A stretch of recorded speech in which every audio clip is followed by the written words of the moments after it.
लिया पुलिस का रवैया, देख लिया समाज का रवैया, अब सेना क्या एक्शन लेगी। यानी आप देख सकते हो कि इंतहा हो गई है कि एक ब्रिगेडियर साहब की पिटाई होती है, बेटे की पिटाई होती है, और उनकी जो मैडम है वो मीडिया पे आके सारी बातों को कह रही हैं कि में जो है 2 इंडिविजुअल्स थे, वो कंज्यूम कर रहे थे लिकर। बोला कि इस तरीके से आप नहीं कर सकते पब्लिक ड्रिंकिंग एक रेसिडेंशियल कॉलोनी में। तो उन्होंने बोला कि उन्हें कोई फर्क नहीं पड़ता। 2 गाड़ियां आके रुकी, उसमें से कम 7-8 गुंडे निकले और उन्होंने तेजस को पकड़ के नीचे जमीन पे गिराया और बहुत ब्रूटली इसको असॉल्ट किया। और मेरे हस्बैंड, मतलब उनको भी 2-4 जो गुंडे थे उन्होंने घेरा हुआ था। जब उन्होंने बचाने की कोशिश की तो उनके साथ भी हाथापाई की।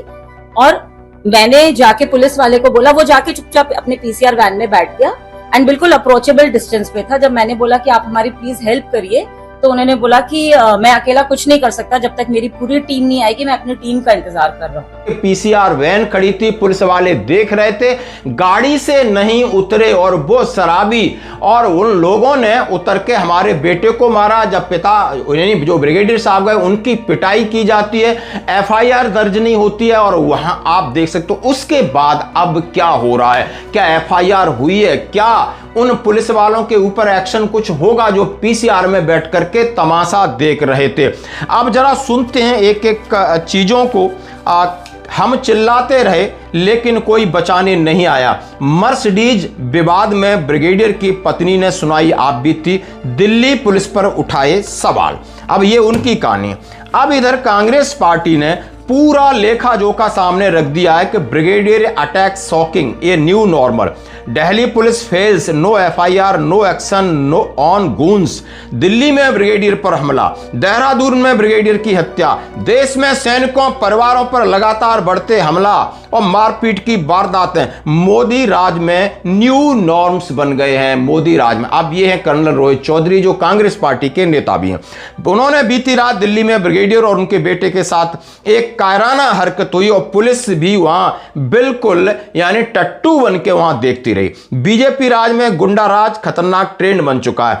एमएचए क्या कर रहा है देश में? ऐसी घटनाएं कब रुकेंगी? आप समझ सकते हो, मिनिस्ट्री ऑफ होम अफेयर्स के लिए कहा गया है। ये घटनाएं क्या रुकेंगी? यानी कल सर्विंग ब्रिगेडियर उनके परिवार के साथ मारपीट।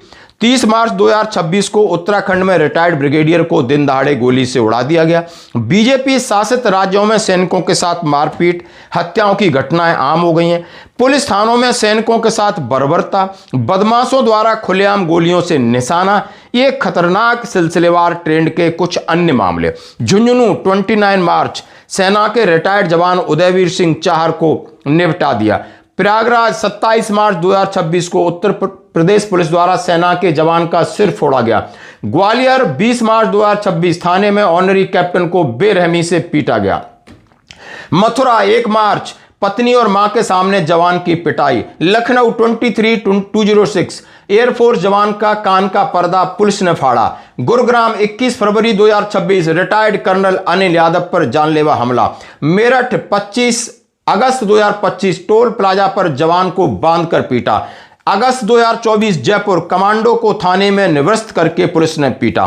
25 नवंबर 2024 बीकानेर पुलिस द्वारा हमला, सिर पर गंभीर चोटें। जुलाई 2023 रिटायर्ड सूबेदार मेजर के परिवार के साथ नंगा करके अमानवीय घटना, यानी छुट्टी पर आए जवान का अपहरण। 17 सितंबर 2023 पटियाला सर्विंग कर्नल उनके बेटे के साथ मारपीट। उड़ीसा सेना अधिकारी के परिवार के साथ दुर्व्यवहार। आप देख सकते हो सितंबर 2024 सेना अधिकारियों के साथ मारपीट और लूट। आज हालात यह है कि वर्दी को देखकर दुश्मन कांपता है, उसी वर्दी को अपने देश में अपमानित किया जा रहा है। सीडीएस साहब तीनों सेना प्रमुखों से आग्रह है कि इन घटनाओं पर गंभीर संज्ञान लें। यह एक बेहद खतरनाक प्रवृत्ति बनती जा रही है। मोदी जी, क्या यही है आपका नया भारत, जहां सैनिक अपने घर में असुरक्षित हैं, उनके साथ पुलिस और गुंडे मारपीट कर रहे हैं? यह सिर्फ कानून व्यवस्था की विफलता नहीं, यह सेना के गौरव, सेना की गरिमा और सम्मान पर सीधा हमला है। सोचिए, अगर देश के सैनिक ही सुरक्षित नहीं है तो आम नागरिकों की सुरक्षा का क्या हाल होगा? टोल प्लाजा पर सैनिकों की पिटाई, थाने के अंदर पिटाई, वरिष्ठ अधिकारियों की पिटाई, एयरपोर्ट पर बदसलूकी पिटाई, परिवारों के साथ दुर्व्यवहार। कांग्रेस पार्टी के पूर्व से 11 मार्च को जंतर मंतर पर उन्होंने धरना प्रदर्शन किया था कि सैनिकों के सम्मान को लिए अब सैनिकों को आगे आना होगा।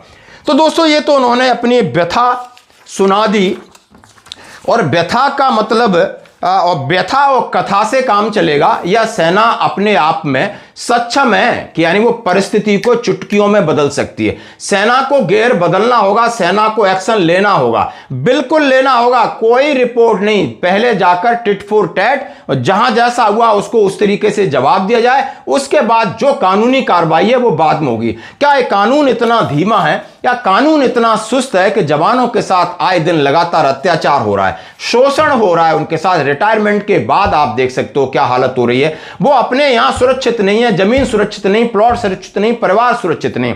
तो हमें कहीं ना कहीं एकजुट होना होगा, हमें कहीं ना कहीं सरकार पर दबाव बनाना होगा, और नहीं यदि मैदान में यदि दो दो हाथ करने होंगे तो उसके लिए भी आपको तैयार रहना होगा। दोस्तों ये समय आ रहा है, कब तक आप कानून के ऊपर हाथ लेके बैठे रहो? कानून उसके बाद भी कानून रहेगा, उसके बाद भी कानून ये सोचेगा कि यदि इन्होंने आपके साथ अभद्रता की है तो आपने भी रिटालिएट किया है तो कोई गलत बात नहीं है, तब भी कानून हमारे साथ न्याय करेगा, क्योंकि हम पहले गलती नहीं कर रहे हैं। और अब जो कि ब्रिगेडियर साहब की मैडम है वो क्या कह रहे हैं जरा ये भी सुनते हैं। दिल्ली के बसंत इंक्लेव में ब्रिगेडियर परिवार के साथ मारपीट का आरोप, मर्सिडीज में बैठे लोग सार्वजनिक शराब पीने से उन्हें रोका गया और वहां पर यह हाथापाई होती है।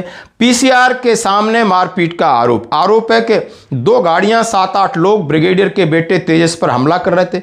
ब्रिगेडियर बीच बचाव करने गए तो उनके साथ मारपीट की जाती है, और जब जैसे ही मैडम भी वहां पर पहुंचती है उनके साथ भी धक्का मुक्की की जाती है। लेकिन दुर्भाग्य की बात है कि पीसीआर में बैठे कर्मियों ने तुरंत हस्तक्षेप क्यों नहीं किया, तुरंत एफआईआर क्यों नहीं की, तुरंत एक्शन क्यों नहीं किया? ये बड़ी बात है। उन्होंने किया वो हुआ, लेकिन पुलिस ने अपना एक्शन, जब सामने पुलिस थी, पुलिस मैडम पुलिस को बता रही थी, सारी चीजें थी और कह रही हैं मैडम के अनुसार मदद की गुहार लगाई। पुलिस कर्मियों ने कहा हम अकेले कुछ नहीं कर सकते, टीम आने पर कार्रवाई करेंगे।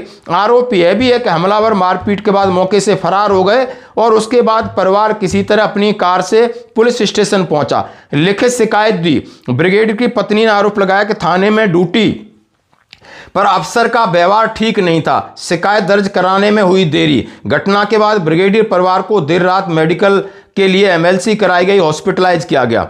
पीड़ित परिवार का कहना है कि घटना के 2 दिन बाद पुलिस ने एफआईआर नहीं की है, जब प्रेशर पड़ा है तब की है, और ना ही किसी की गिरफ्तारी हुई है।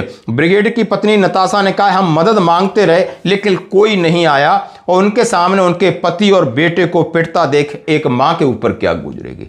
और एक इतना प्राउड और स्वाभिमान, मान सम्मान, स्वाभिमान के लिए जीने वाला एक सैनिक, चाहे वो जवान है चाहे वो अधिकारी है, कितना बेरहमी से ये लोग बर्ताव करते हैं, कितना दर्द होता है। ब्रिगेडियर के बेटे तेजस ने पूरी घटना की जानकारी दी।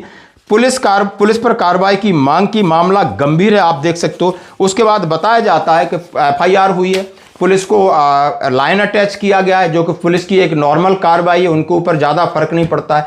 लेकिन सेना क्या एक्शन लेगी? अब सेना को कोई ना कोई एक्शन लेना होगा, सेना को तुरंत रिटालिएट करके ऐसी चीज़ें उस जगह पर ये तो दिखाना होगा। हमें डर और भय सेना नहीं दिखाएगी। हम पुलिस से उम्मीद करते रहें या हम और किसी चीज़ों से उम्मीद करते रहें तो क्या मिलेगा? आखिर मेरा सवाल है, कर्नल बात साहब के साथ इतना बुरी तरीके से पीटा, कहा मैं पुलिस वाला हूं, कहा मैं इनकाउंटर कर सकता हूं, कहा मैं गलत तरीके से फंसा सकता हूं, और वो कह रहे हैं कि मैं सर्विंग कर्नल हूं। आज तक उनको क्या न्याय मिला? इसके ऊपर भी आपने करना है टिप्पणी, या फौज को अब और कुछ सोचना होगा, इसके ऊपर भी आप कमेंट्स कर सकते हो। धन्यवाद।